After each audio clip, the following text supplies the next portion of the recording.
Good morning students, hope you all are doing good. So in the last classes we had discussed about formation of company, stages of companies, and we have completed our 3 stages, promotion, incorporation and commencement of business. Now we are going to study about prospectus. What is prospectus and how many types of prospectus are there. So prospectus is a document, जैसे as I told you earlier कि prospectus क्या होता है, एक advertisement होता है कि हमारे ये शेयर्स हैं, आप आके प्लीज़ परचेज करिए. So it is a document, notice, circular और advertisement inviting offers for subscription और परचेज ऑफ एनी शेयर्स और debentures of a company from the public. जब हम पब्लिक को इन्वाइट करते हैं, it is just like a invitation card to the public कि आप आइए और हमारी कंपनी के शेयर्स परचेज करिए. और उसके अंदर सब स्पेसिफाइड होता है, जैसे as I told you earlier also कि कौन सा आपका पैसा कहाँ लगेगा, आपको पेमेंट कैसे करनी है, कहाँ करनी है, एक्सेट्रा एक्सेट्रा.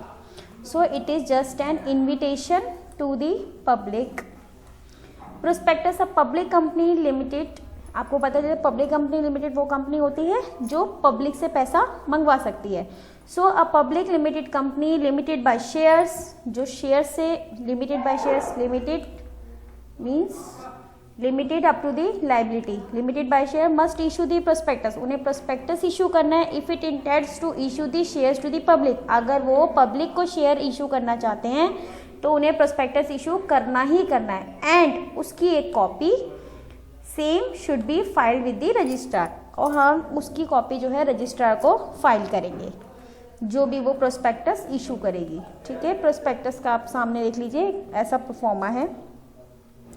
नेक्स्ट हम बात करते हैं statement in Leo of prospectus. मैंने आपको थोड़ा सा हिंट दिया था कि अगर कंपनी के पास पैसा आ जाता है और वो प्रोस्पेक्टस इशू नहीं करती है, फिर भी उसे रजिस्ट्रार को कुछ को तो सबमिट करना है. प्रोस्पेक्टस तो उसने इशू किया नहीं, लेकिन पैसा उसके पास आ गया, पब्लिक की तरफ से ही लिया है उन्होंने पैसा, तो वो स्टेटमेंट होगी, उसका नाम होगा statement in Leo of prospectus. Right.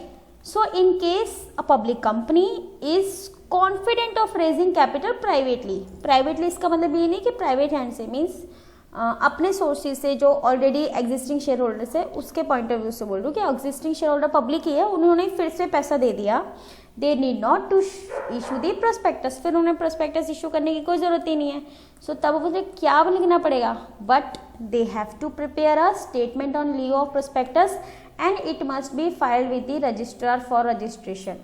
और हमें उसे क्या करना पड़ेगा, उसे रजिस्ट्रार पे फाइल करना पड़ेगा, बिकॉज हमने पैसा ले लिया है, मंगवा लिया है. दो sources are private in the sense already existing share holder से आया, जैसे भी आया है, बट है वो पब्लिक कंपनी, तो हमें statement in Leo of prospectus issue करेंगे और रजिस्ट्रार को जाके फाइल करेंगे. इसे बोलते हैं statement in Leo of prospectus. जब हम ये सब कर लेंगे तब हम फोर्थ स्टेज पे पहुंचेंगे, जिसे बोलते हैं commencement of business. If minimum subscription is raise through the issue of shares, अगर मिनिमम सब्सक्रिप्शन मिल जाता है, जैसे मैंने आपको बोला था कंपनी स्टार्ट ही तब होगी जब उसको मिनिमम सब्सक्रिप्शन मिल जाएगा. If minimum subscription is raise through the issue of shares, a public company can apply to the registrar. फिर वो रजिस्ट्रार के पास जाएगी और बोलेगी सर मेरे को सारा मिनिमम सब्सक्रिप्शन जो डिफाइंड था वो मिल गया है, एंड अब वो सारा डॉक्यूमेंट लेके जाएगी और उनको बोलेगी कि मुझे certificate of commencement of business as per the companies act issue कर दीजिए, क्योंकि इसी सर्टिफिकेट के बाद एक पब्लिक कंपनी बनेगी और वो अपना काम शुरू कर सकती है. सो फिर से सर्टिफिकेट देने से पहले रजिस्ट्रार क्या करेंगे, सारे डॉक्यूमेंट जो उन्होंने पैसा जहाँ से लिया सारे शेयर होल्डर्स को एक बार वेरीफाई करेगी, और फिर उसके बाद जब वो सेटिस्फाई हो जाएंगी, then what they do, they issue the certificate of commencement of business. इस तरीके से होता है, सामने आपको मैं स्पेसिमेन दिख रहा होगा. ठीक है.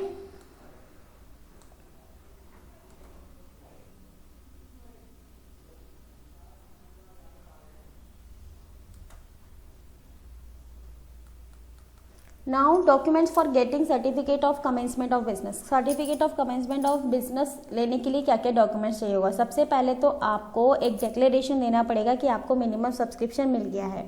So the first very point is a declaration that the amount of minimum subscription has been received in cash. जो भी मिनिमम सब्सक्रिप्शन लिखा था वो हमें मिल गया है, ठीक है। ये आपको डिक्लेरेशन देना पड़ेगा that minimum subscription we have received.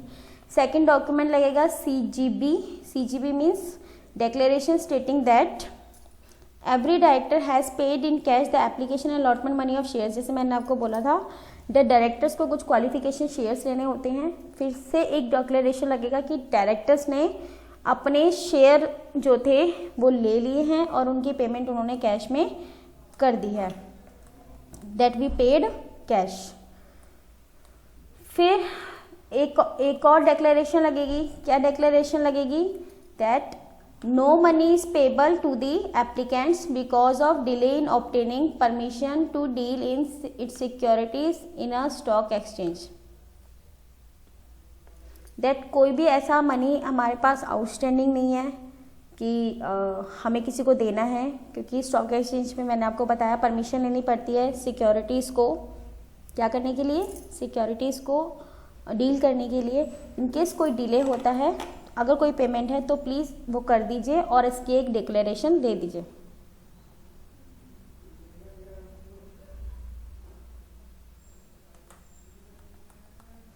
A statutory declaration that the above requirements have been complied which signed by the director or secretary of the company।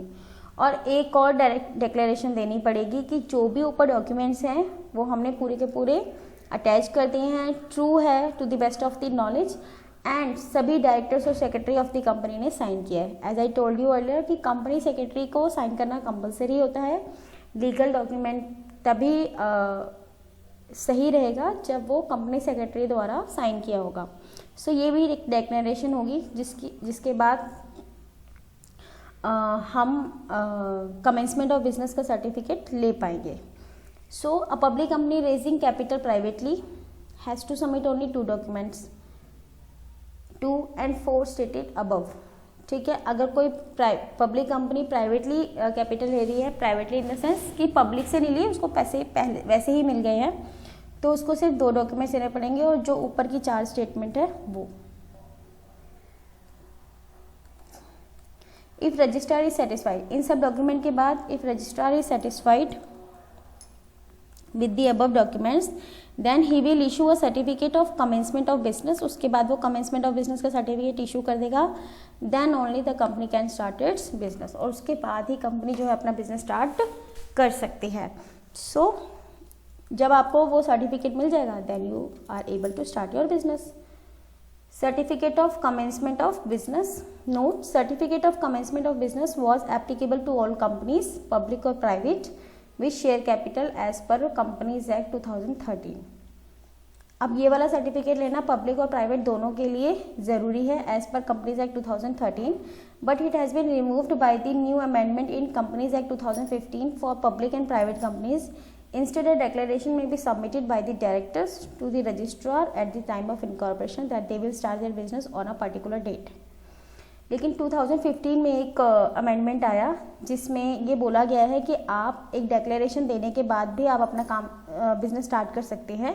जब आपकी कंपनी इनकॉर्पोरेट हो जाती है, सिर्फ आपको बताना होता है कि हम इस डेट पे अपना बिजनेस स्टार्ट कर रहे हैं।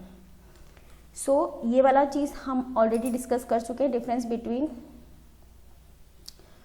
Memorandum and article. फिर भी हम एक बार गो थ्रू हो जाते हैं। Memorandum and article of association में मैंने आपको बताया था दैट मेमोरेंडम डील करता है हमारे आउटसाइडर के साथ हमारे कैसे रिलेशन होंगे, and article of association deal करता है कि हम इंटरनल मैनेजमेंट कैसे करेंगे। तो first one is objective. So MOA में क्या होता है, एमओए में it clearly defines the objective, but AOA क्या करता है, एओए हमें रूल्स बताता है किसके, इंटरनल मैनेजमेंट के, कि हम इंटरनली कैसे मैनेज करेंगे। Next one is position. MOA जो है मेन डॉक्यूमेंट है बिकॉज इसके अंदर ऑब्जेक्ट क्लॉज होता है, कैपिटल क्लॉज। अगर आपने सारे क्लॉजेस लास्ट क्लासेस में पढ़े हैं तो आपको याद होगा, ये एक मेन डॉक्यूमेंट है, पहले ये बनेगा, ये ज़रूरी बहुत है। और ये कैसा डॉक्यूमेंट है, ये सब्सिडरी है, ठीक है। और ये दोनों एक साथ चलेंगे, ये नहीं कि ये कुछ और रूल बोल रहा है और ये कुछ और बोल रहा है, ठीक है। It is subordinate to Companies Act and it is subordinate to MOA and companies act means ये इसका सबऑर्डिनेट है। सबऑर्डिनेट मीन्स इससे थोड़ा नीचे है। रिलेशनशिप, ये कैसा रिलेशनशिप बताता है? It defines the relationship with the outsiders और and define the relationship between the member, जो कंपनी के मेंबर्स हैं और कंपनीज है, मीन्स इंटरनल मैनेजमेंट के। वैलिडिटी, अब वैलिडिटी का मतलब ये होता है कि अगर आप MOA को कंसीडर नहीं करते और कोई काम करते हैं, that act is invalid. Act beyond MOA, MOA के को अगेंस्ट अगर आप कोई काम करते हैं तो वो इनवैलिड है, वो मान्यता उसको नहीं मिलेगी। But any act beyond AOA can be ratified, हम उसको रेटिफाइड मतलब ठीक कर सकते हैं, provided they do not violate MOA। अगर AOA में आप काम करते कोई गलती हो जाती है तब उसको ठीक कर सकते हैं, बट प्रोविजन क्या है कि आप MOA के खिलाफ नहीं जा सकते। ठीक है, ये तभी ठीक हो पाएगा कि अगर आपका MOA आपने अच्छे से फॉलो किया, फिर भी कोई गलती हो गई तो ठीक हो सकती है, लेकिन अगर आपने MOA भी अच्छे से फॉलो नहीं किया, ठीक है, फिर AOA में आप करेक्शन करना चाहते हैं, वो गलत है। नेसेसिटी, जैसे मैंने आपको पहले भी बताया था कि ये ज़रूरी है कि हर कंपनी का एक अलग MOA होगा, तो MOA बनाना is very compulsory, it is every company has to file the MOA। But अगर AOA आप नहीं बनाते हैं और अगर आप एक पब्लिक कंपनी है तो आप टेबल A को अडॉप्ट कर सकते हैं। टेबल A में भी सारे वही रूल रेगुलेशन लिखे हुए हैं, आप उसको अडॉप्ट कर लीजिए और उसी को रूल को फॉलो करते हुए आपका AOA बन जाएगा। Next one is alteration, MOA and AOA। Alteration of MOA is difficult and approval of statutory authority is required।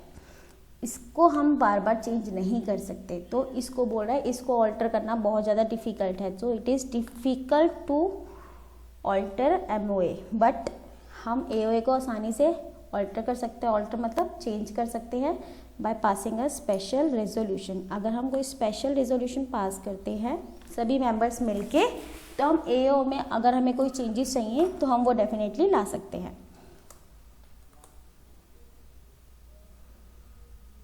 ठीक है, so this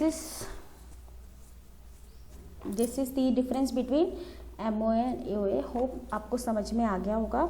in case you have any query then you may contact me at any time. Thank you so much.